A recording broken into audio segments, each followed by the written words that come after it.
Welcome, my name is Federico Ree from Creative Entrepreneur in Melbourne, Australia, and this is InspireTalk, a program fundamentally pioneered and founded in Australia by four fabulous people. And also joining me tonight, I have my co-host, Laura Huxley. How are you, Laura? I'm fantastic, thank you, Federico. That's fantastic and great to have you tonight. And joining me also tonight, or joining us tonight, we have a fabulous guest, which I'll introduce shortly. Her name is Rachel Moan. But before we get stuck into pretty much what Rachel's all about, I'd like to just have a quick chat about what is InspireTalk. Laura, if you can just give us a bit of a quick summary. Of course, yeah. Well, InspireTalk is our live radio show where we inspire game changers, leaders, people who are out there doing their thing and leading the way and really making things happen. It's really a place in a community where we bring people together to have really insightful, interesting conversations and spark, ideas for our listeners and really build a solid community where we can all share the amazing things that each of us are doing. Look, it's certainly been an interesting journey. In less than 1 year, we've actually attracted some amazing speakers. Just recently, we had Jack Delosa, which was certainly a testament to how much this program is growing. But let's really turn our attention to our speaker tonight. Rachel, how are you? And welcome to the show. Thank you for having me. It should be really good. I'm excited. So as the listeners can hear, there is a British accent, so we are talking to someone who originates from England. Currently she's staying in Palma near the coast of Spain, which sounds very exotic. I'd love to be there myself, especially as it's cold and wintry in Melbourne. So Rachel, thanks for your time. I was going to say this evening in Melbourne, but this morning for you in your place. So tell us a little bit about what you do, and I know that you're a chartered management consultancy surveyor during the day, or that's your profession, but you're also the founder of Train Like an Athlete, or the acronym TLA. Tell us a little bit about what TLA is all about. Okay, so TLA is a really innovative self-development company, and we're very, very different to other self-development companies, and what we really do is roots for the underdog. So we're there for the normal people like me. Maybe not you guys. You're kind of up here. I'm still underdog. But what we do is we use sports psychology and really proven techniques that athletes use, and this is what we use to help people in their lifestyle and in their business lives as well. That's fabulous. And what I can also add, and I guess it's the essence of tonight's show, is you were also nominated the Virgin Startup Entrepreneur in 2015. Now that's certainly a very prestigious award or nomination, and how does it feel, Rachel, to be nominated that particular title by Richard Branson? So I have to remind myself every day, because I think when you get up and you go to work and you're working kind of 19 hours a day, you forget, and so I always have to try and sit back and remember. But it's hugely, it's a massive honour. And I think something that I am eternally grateful for. I think having support from people is always amazing, but to have it from a company and someone that you admire to a really insane level has been amazing. So kind of like a dream come true in a really calming sense. I'm sure it was a dream come true, and I'm sure our listeners are very curious to understand, what your journey was to become nominated a Virgin Startup Entrepreneur. But before we sort of delve into that any further, I might give Laura an opportunity maybe to ask the next question. Laura, on to you. Yeah, congratulations, Rachel. What a fantastic accomplishment. I'm really interested to hear about what was it that triggered the idea for you? What was it that made you go, do you know what, I've got this amazing idea and I'm going to apply to do Virgin Startup. What was it that kind of sparked that for you? So I might go right back to the beginning. So when I was younger, I trained professionally as a dancer. So my life was, I went to a special school, like people who go to special gymnastics schools, and then I got something wrong with my spine, and then kind of like a few things after another. So the way I'd always trained when I was younger was like a professional athlete. That's what you do, you know, everything else is sacrificed. And I think that that was something really handy to have. So after that, I went to university and I went and got a normal job, but I still wanted to have something that you aim for all the time. So whether it would be lawyer or doctor, but I was no good at science, so that wouldn't happen. And at the time, the construction industry was something that really kind of needed other people to work there. So it seemed like a good thing to do, coming from the background of someone who was completely unrelated to any kind of academic job. And so I trained really hard, did a master's degree, and it is, you know, it's very hard to qualify in a profession. And I qualified, and then the recession hit. So every plan that you had to kind of do something really big and to try and be the best in your field almost collapsed overnight. All the jobs went, and it was almost about survival. And so I changed from the public to change around from the private sector to the public sector, and then we got relocated, and it kind of seemed that everything you had worked for had gone.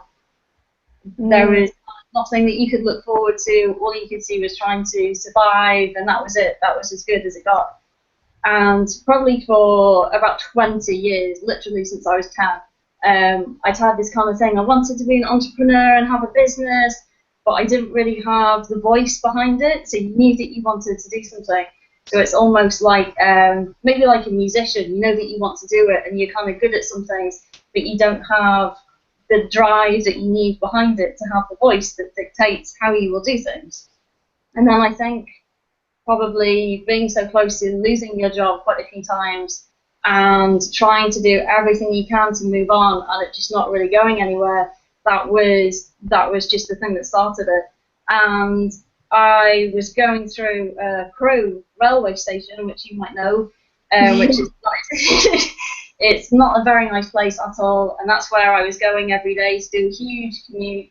And it was on a Virgin Trains Pendolino, which in the UK it's like the equivalent of a Japanese bullet train. It's an amazing train, all the Virgin trains, amazing. And I was going through Crewe railway station, and I saw a sign that said, Virgin Startup is our new company. If you have an idea, you want to be an entrepreneur, get in touch with us today. And I thought, wow, you know, for the people who get on that scheme, that's a ridiculous scheme, that's so amazing. I looked into it, and then I thought, well, since everything I've tried to plan for has almost gone down the toilet,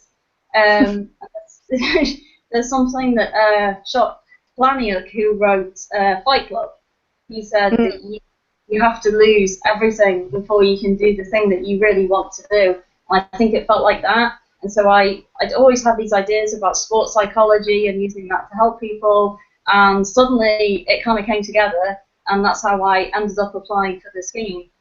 In a really long-winded story. That's amazing. What a great story, and very inspirational. And then obviously, you know, you won the award and the funding. So what did that then enable you to do once that came through in 2015? So I had to put a business plan together as part of the application process. So every penny was accounted for. So I knew that even though I wouldn't have many products to sell, because that would take a lot longer, because I think it's almost like starting a band. You maybe have one song, but a band is about a load of songs and a vision. So you get the band sorted before you have 19 albums. That was my idea. So the website was set up, and with Virgin you get given a mentor, which is really helpful. And Tony is big on branding, so he would kind of explain to me that your business is about why you're doing it, not how you're doing it or what you're doing it. It's always about why. So it gave me the chance to put something on a website, gave me some time to write some products, and my idea became more to get the message out there rather than try and sell things. Yeah, wonderful. Listening to your story, Rachel, is certainly inspirational to me, and I'm sure to a lot of other aspiring entrepreneurs. It's like you've had a dream, or perhaps came across this opportunity, and in some regards it is like winning the lottery when it comes to getting the attention of Virgin and actually going all throughout the whole process and being nominated the Virgin Startup Entrepreneur for the Year. Certainly that gave you a lot of encouragement and confidence to keep going with your business. And coming back to one comment you made before about being the best in your field, I guess one question I have for you is, how do you become the best in your field? In this case, how do you run a business, like train like an athlete, successfully whilst having a full-time job? And I think that's the predicament that a lot of startups have, is that they've got to work to be able to fund their dream business. So how do you sort of balance that and your time? So it is really, really difficult, which is basically where I use my skills from dancing from when I was younger. So you get up as early as you can, you do things at lunchtime, on your lunch break. When you have 10 minutes, that's when you're using Hootsuite to set up your social media for the week. That's when you're reading articles. The evening I do a lot. I think it's quite hard sometimes when you realise that immediately you don't have every single skill that you need to have. That's quite frustrating for me. So it's a longer process than perhaps I realised. But I think every day you're being successful if you're doing something more than you did yesterday. So even if you have the worst day at work and you're really tired, if you read an article or listen to an InspireTalk video on YouTube, like I did, just always do something, even if you feel like you need to go to sleep. And then you'll have days when you're really motivated to do a lot more. So I think it's the balance sometimes of how you try and work with the two jobs. Look, I can certainly relate to your story as far as what does it take to be an entrepreneur or a successful entrepreneur. It does take hard work. It does take perseverance, a bigger picture, and the vision. I'm sure that when you were nominated this particular award, it did give you the encouragement to keep going. In fact, I'd like to read out what Richard Branson had to say about your business, which became, I'm sure, important marketing collateral for your business. And this is what Richard Branson had to say about TLA. TLA has found a niche in the self-development market and has a convincing plan on how to establish themselves and grow. Entrepreneurialism, like that shown by Rachel, is vital for our economy, and I'm delighted to support the next generation of British businesses. I wish TLA every success and look forward to watching the business go from strength to strength. I've got to personally say what an honour to have Richard Branson personally write that for your business. How do you feel about having that beside you along the way as you keep going? So I printed that quote out and I have it everywhere. So I have it as a backdrop on my phone. And so when I go to work in the normal job, I've written it out and I have it in my pencil case because it's a really cool thing to see. So I think when I first saw it, I said, what if they've written it about the wrong person? Like, what if the whole time it was meant to be about someone else and they meant to give the funding to someone else? But it's a bit crazy. But I think you also need to sit back sometimes and remember and appreciate it, which is probably something I don't do too much. But it's amazing. It was kind of huge, mega huge. Fantastic story, Rachel. So I might pass it back to Laura, who I'm sure has a few questions to ask. Laura? Absolutely. So I would love to hear about the vision for TLA. What have you got planned for the future? What does that look like? Yeah, tell us a bit more about that.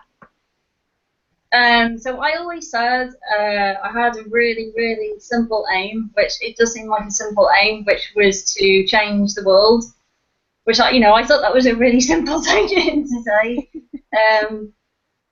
So what we have 3 books at the moment, and we have 2 more coming out. But I think that our big thing will be courses online that we are going to get out by the 1st of January, because for self-development, the 1st of January is a huge date to start doing things.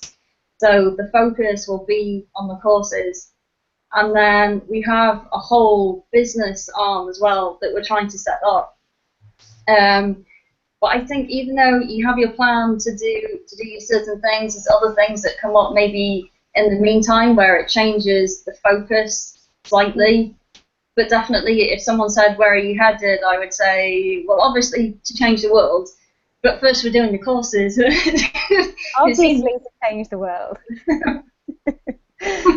I love that. I love the passion, and I think that the passion is a huge part of being an entrepreneur and making it work, and when it is difficult and when it is challenging, it's, you know, it is about going back to that passion and the why, and I think that that's really, really clear from, you know, you can even feel it coming through the screen, your passion, which is amazing. I love it.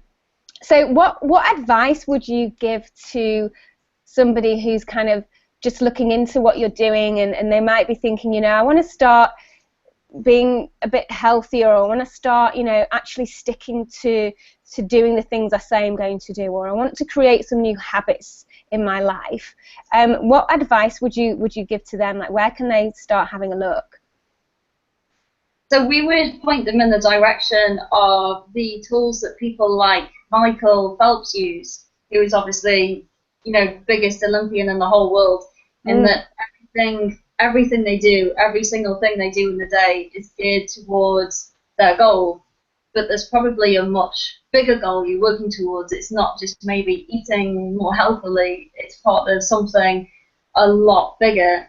And I think especially with the recession, people's goal is to actually really do something that they want to do. So even though it might be to eat more healthily, it probably actually is more, say, to be more recognized at work, or to do something a lot bigger than what they had done. So we would always try and find what the bigger picture is, and then we would give them tools like visualization that athletes use. So you visualize what this image of you doing these amazing things will be, and then you teach them that actually it's really, really difficult. So to do these things, you have to completely change your mindset, but you have to find the real reason that you're doing it, because otherwise you won't stick after it, you won't do it. Yeah, absolutely. I completely agree with that. It's so easy to start something and have, you know, have an idea, but if you're not clear on what that goal actually looks like and why you're doing it, it's really easy to kind of let it fall by the wayside and go back to your old habits. So I think that's really important. What about, I think we mentioned actually just before we came live about the community aspect of being a part of Virgin and all of that, and what opportunities that's given you. How important do you think it is for entrepreneurs to have a community like something like the Virgin community, and what do you think that we gain from that? So I think it's hugely important. I think sometimes I found it quite hard because I don't think there were many businesses they funded where they had maybe gone to them with an idea. So a lot of them were businesses that were already established in some way. And so it was quite hard at the beginning going to events where you would get speaking and people were talking about how far along they were already and all these amazing things they've done. And I got really worried because I was nowhere near that at all. And then you realise that maybe those people actually have been going 4 or 5 years. So I think it's also really good to find a community that are at the same stage as you. So there's one I find really helpful called the Happy Startup School, it's relatively new. It's UK based, and something that they really try and put across is, even if you have an idea for a business but you don't have products, get something out there and make sure that your vision goes out there. You don't necessarily have something to sell apart from your idea for how you're going to change the world, and things like that, where you wouldn't believe actually how much people help each other for no other reason that it helps the other person. There's no monetary gain. There's nothing else for them to gain off it apart from meeting people and helping someone else.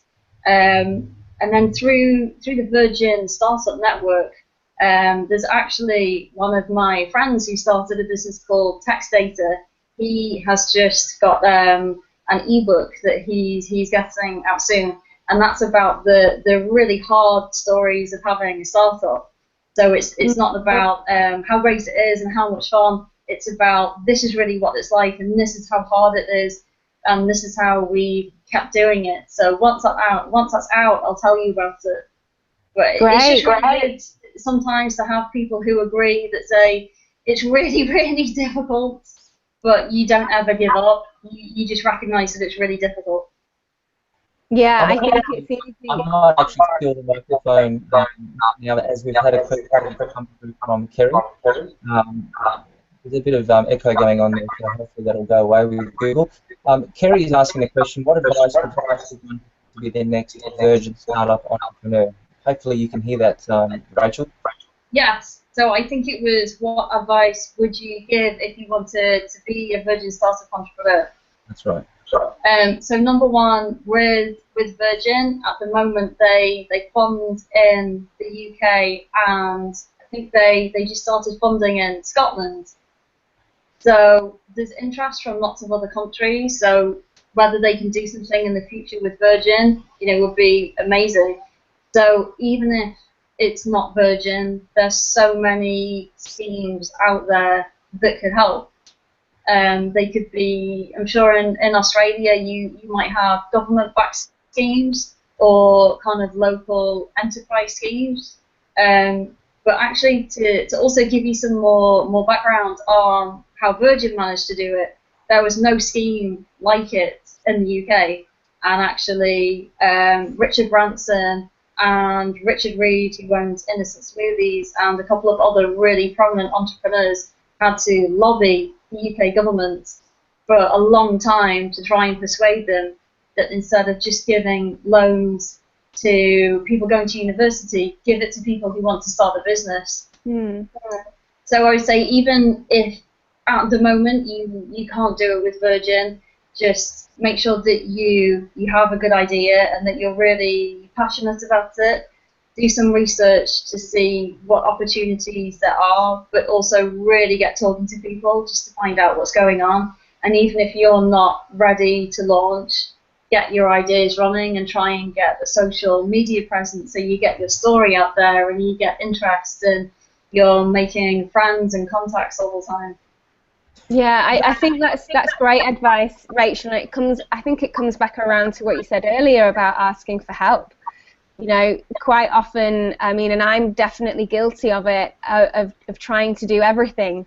And in the past, sometimes it does get overwhelming and difficult, and you actually forget that there is actually help out there, that you can put your hand out and say, this is a great thing that I'm doing, is there any help out there? So I think that's really, really good advice. Thank you. I've got one more question here from Jacob, and he says, how has your life/job opportunities changed since being the Virgin startup entrepreneur? Would you recommend to others to aim for something similar to gain leverage? I would always recommend doing something like that. I think the reason, though, I would do it for leverage, it would be just for help and to be part of something really amazing. So always make sure that you're doing it for the right reasons. So anything like that has the potential to give you really good PR, but I think especially with Virgin, it's very much based on their core values. And I think they really like people who are not doing something for monetary gain. It's about changing the world, or it's about having a huge impact on something. So I think just make sure that when you're looking to do something like that, make sure it's for the right reasons and it comes across that is why you want to be part of that community. I always like looking at the philosophies and thoughts that go through the minds of entrepreneurs and successful people. And in this case, Rachel, you're sharing to the audience what your legacy is, I guess, to your business, what your purpose is to the business, and how it serves the community. I'd like to just read out a few of these for the audience, for the listeners, and we call these the golden nuggets within our show. And some of these that I've written down include being the best in your field, but also about why are you doing it, fundamentally the purpose behind the origin of starting the business, You've mentioned about changing the world, and I think that's honourable to really contribute back to the world and back to the community. Doing it for the right reason, having passion along the way, and obviously knowing how to market yourself, especially through social media. I'd like to just stay on that topic just for a little bit longer in terms of the attributes and the type of character traits that you need to have as an entrepreneur. I haven't asked you this question before, but I'd like to actually know, do you consider yourself an entrepreneur? Do you see yourself like-minded, like a Richard Branson? What are your thoughts on that, Rachel? I think so, because I think being an entrepreneur is about doing something really creative and doing something that you really, really want to do, and doing it in a way that has a positive impact. And I try and align being an entrepreneur to if you were in a band. So one of my biggest entrepreneurial heroes is Richard Branson. I don't know if he's huge in Australia. At home, he's a huge DJ and producer, and he's one of my big heroes because he brings things together that shouldn't really go together, but they work. And he has this huge vision for something, which is about being hugely creative. And even if it's doing something like I do freelance writing for different people, that's still doing something that is completely against the norm, but you're doing something because you really want to do it and there's a reason that you're doing it. But other people will think you're insane, because I think now I have 3 jobs and a startup. But it's all about having good fun, but about doing something really positive, I think. Absolutely. I fully endorse that, Rachel. And I guess as an entrepreneur myself, I can go further to say that it really requires tenacity. It also takes that brave, courageous attitude to deal with the highs and lows, the setbacks, the failures. I'm sure you've experienced some of those already, and as you keep going forward, you'll have the highs and lows, a bit like a roller coaster ride. So, look, personally, I'd like to wish you all the best, and I guess what I'd like to maybe do shortly is sort of wrap up. Rachel, I know that you've got other things to do today, like running your own business and also having a job. But before we wrap up, maybe I might give Laura the chance to ask one last question, and then we'll take it from there. Yeah, thank you, Federico, and thank you so much, Rachel. What an inspirational chat. Thank you for sharing all of your insights. I guess I want to know what's next immediately for you. What are you focusing your attention on at the moment with TLA, and what do you want other people to know about? So I would say the online courses. I think especially with things like Udemy, there's such a massive platform to do things like that, to get things out there in a really easy way. But we want to do really kind of focused courses, but courses that people can afford to use, which is the whole point of the business, that people can afford to actually buy the products. So that is definitely where it's headed.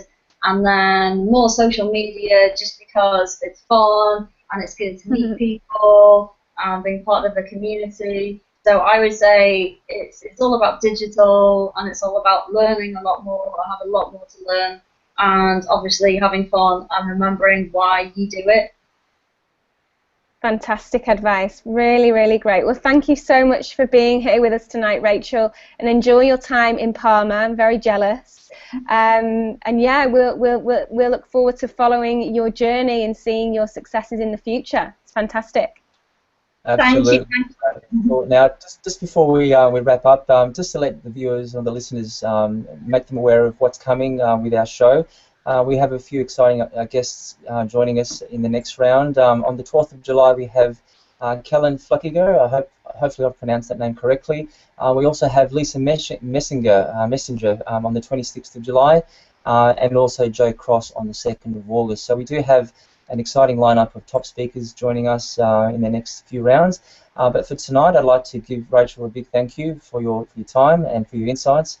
And I do wish you all the best with your endeavours. Thank you. Thank you so much for listening, and for everyone who listened in. It was really fun. Absolutely. Thanks, Rachel. And thanks to you, Laura, for co-hosting. Thanks, Fed. Great as always. Thank you.